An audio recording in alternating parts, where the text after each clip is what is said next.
Let's go to Canada. It's been 2 months since the will he, won't he moment in the Canadian politics. A big question about Justin Trudeau when he finally answered it, and he announced he was stepping down for a decade in office on January the 6th. It followed months of speculation, low popularity ratings for him as well. Today he formally leaves office. A new Liberal leader, therefore Prime Minister, is sworn in. 140,000 party members voted on 4 candidates, the 2 frontrunners being the former governor of the Bank of Canada and then the Bank of England after that, Mark Carney, and the former Deputy Prime Minister, long-time journalist and expert on Russia too, Chrystia Freeland. This is a key moment ahead of Canada's election, due sometime before October. It has to be called. It's likely to be called by one of the victors of the Liberal Party anytime soon. And it comes in the middle of a trade row with the US. President Trump also talking repeatedly of Canada being the 51st state. Let's go to Montreal in Canada. Let's talk to Daniel Béland. He's the political sociologist and director of the Miguel Institute for the Study of Canada. Great to have you on the programme, Daniel.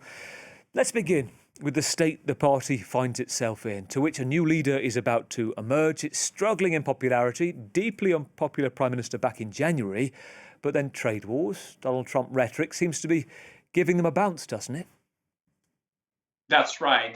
There was a huge gap in the polls between the Conservatives, who were way ahead, and the Liberals when the Prime Minister announced his resignation in early January. And, the Conservatives were way ahead of the Liberals for at least 18 months before that. But since then, as you mentioned, I think the return of Donald Trump to the White House, the trade war, all the talk about Canada being the 51st state, they have created a kind of patriotic, I would say, response to this in Canada, and the Liberals have capitalized on that. Justin Trudeau's popularity has increased. He's still unpopular, but less unpopular than he was when he announced his resignation. And overall, the Conservatives have found it hard to adjust to the Trump effect, the changing continental setting or divide. And they spent 2 years talking about the carbon tax and cost of living issues, and now they have to focus on the threat that comes from from the White House, from our southern border, the threat of tariffs and even of attack on our sovereignty.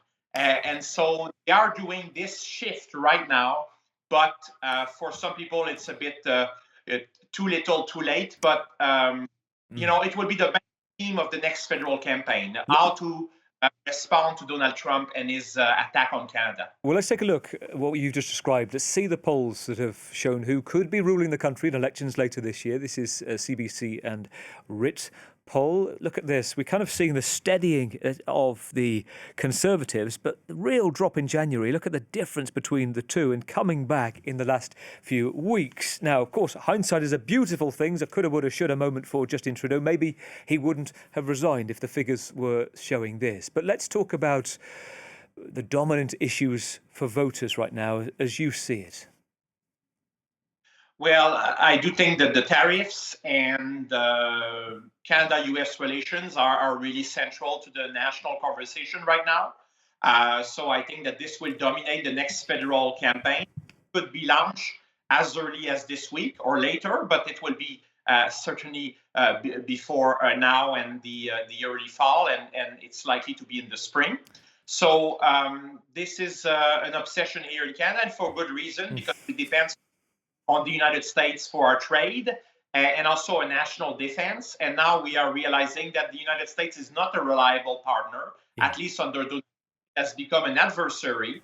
And he's calling our Prime Minister a governor and talking about making Canada a 51st state. So these are things that are deeply upsetting for many Canadians.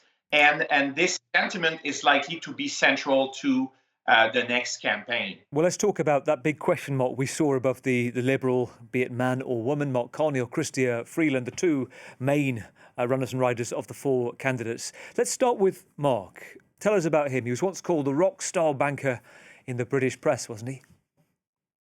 Yes, and it's a bit ironic to apply the label of rock star to a central banker, because these are tech figures who most people find quite boring. And actually, Mark Carney is a bit boring in a way, but this is quite reassuring to some voters, considering the mess that we are in because of Donald Trump, who is everything but boring.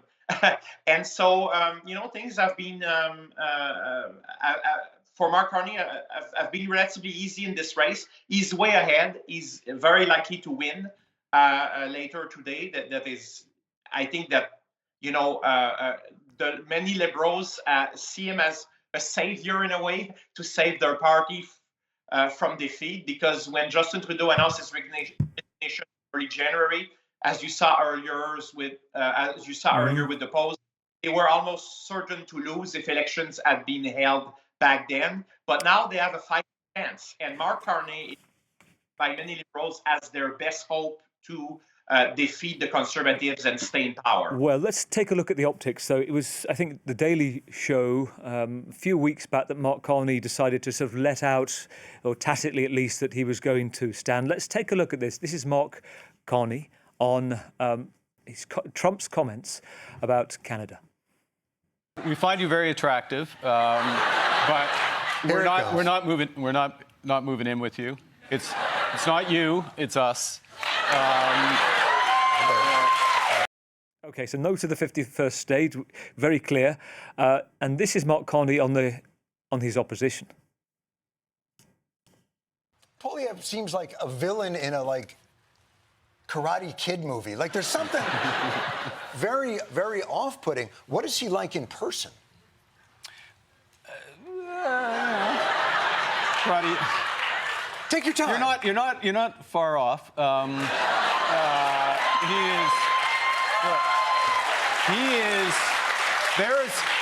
say this. Yes. There is a type of politician. You have a few of them here in the United States. I think we just Stop it. Yeah. They had a lot in and around Brexit. Yes. And we have Mr. Poilievre. In Canada, a type of politician who's, tend to be a lifelong politician. Really? Tend to worship the market. They've never actually worked in the private sector. Right.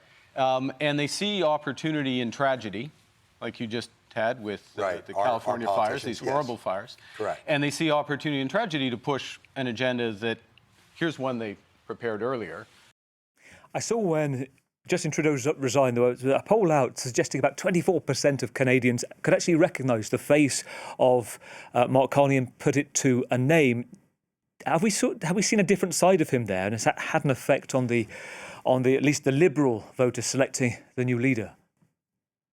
Well, I think that it's a matter for the Liberals finding someone who's not too closely associated to Justin Trudeau, because Justin Trudeau remains deeply unpopular, and Chrystia Freeland, who you mentioned is probably his main opponent in this race, was a cabinet minister and finance minister alongside Justin Trudeau for many years. So Carney has the advantage of being a kind of a fresh face in Canadian politics. He has actually zero political experience before running for leadership of the party, which is rather unusual.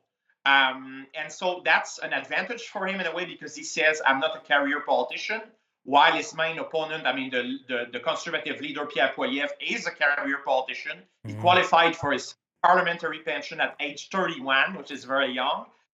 But at the same time, not being a career politician is one thing, but having zero electoral experience at any level of government, and then trying to become Prime Minister of Canada and then leading your party during a federal election is another thing. And it's, I think, a concern for many Liberals.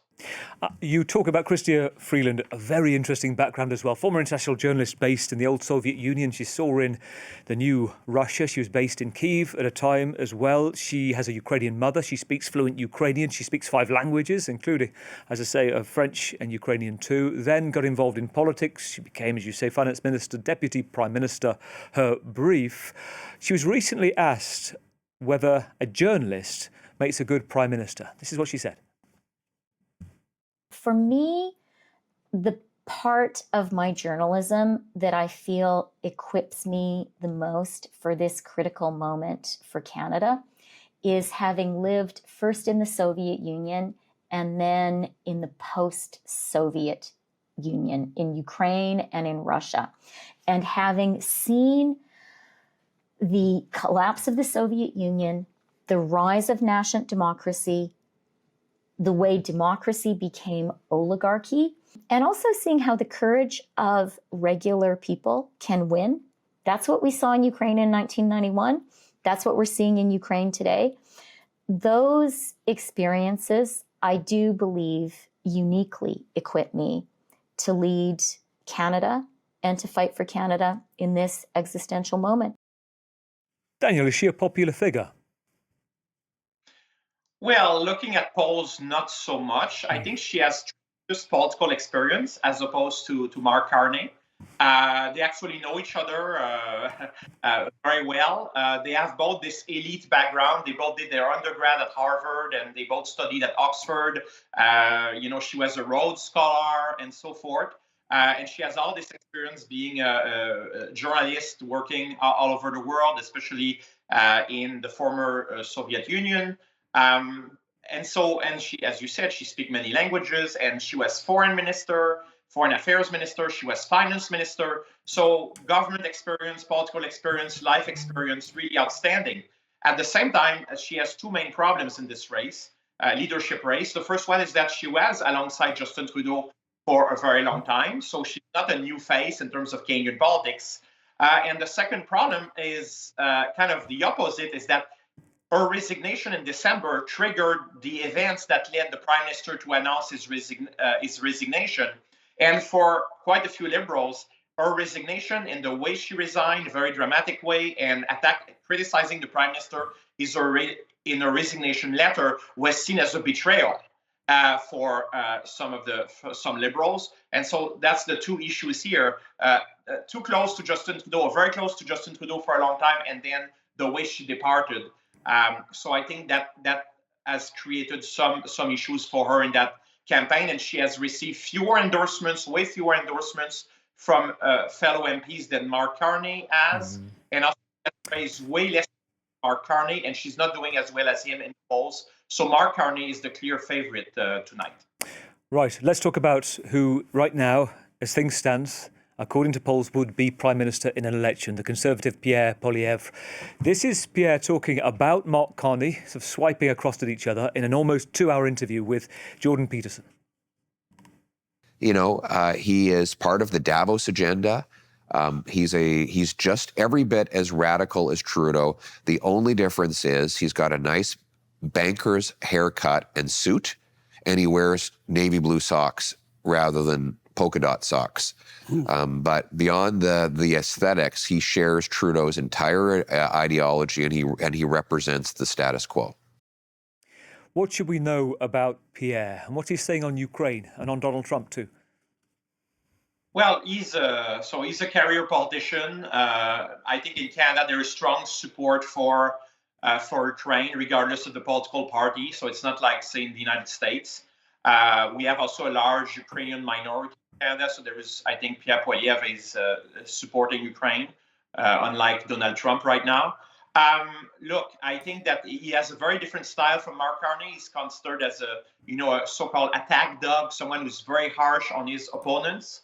One of the things he has used, one of the lines of attack he has used against Mark Carney is that he's just like Justin. So they like these, and saying that basically he will pursue the same policies, and he's just a different, basically different face to a party that won't necessarily change that much. But I do believe that Mark Carney will do things quite differently from Justin Trudeau in some areas, in terms of fiscal policy, in terms of budgetary policy.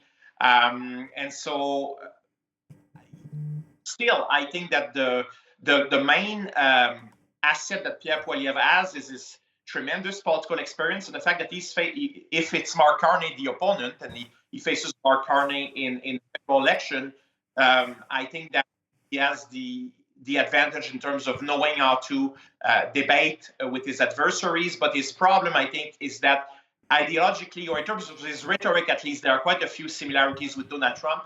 And the Liberals are playing ads right now, showing excerpts from speeches by Trump and Poilievre back to back, showing the similarities and the types of slogans that they use, like Canada first instead of America first, and think the country is broken and so forth. And so these similarities in the rhetoric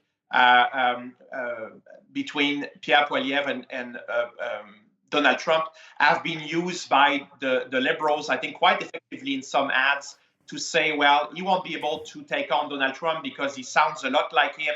And many of his supporters also like Trump and his policies. It is coming up to 6:30 Paris time in the evening. I think it's coming up to 1:30 in the afternoon, your time in Canada. When will we know? And if you can look into the future slightly, when do you think the election will be? Yeah, so we will know this evening before probably 7 p.m. Eastern time. So that will be after around midnight your time, Paris time. Look, I think that once we have the Liberals have a new leader, there will be a transition, of course. Justin Trudeau needs to resign and then advise the Governor General to appoint Mark Carney as the next Prime Minister. And then whether we'll have elections very, very soon, it could be in a matter of days, or if the Liberals will wait until Parliament resumes later this month to have a throne speech and then perhaps a confidence vote. We don't know yet. But we might have federal elections very soon here in this country. And Mark, again, is untested electorally, but the Trump effect is really helping the Liberals. And it's an issue for the Conservatives that they really tackle. Daniel, great to talk to you. You've given us a clear path towards where we could go next. Thank you for that. Daniel Béland, the political sociologist. Thank you. Stay with us here on France 24. We'll be back in just a moment.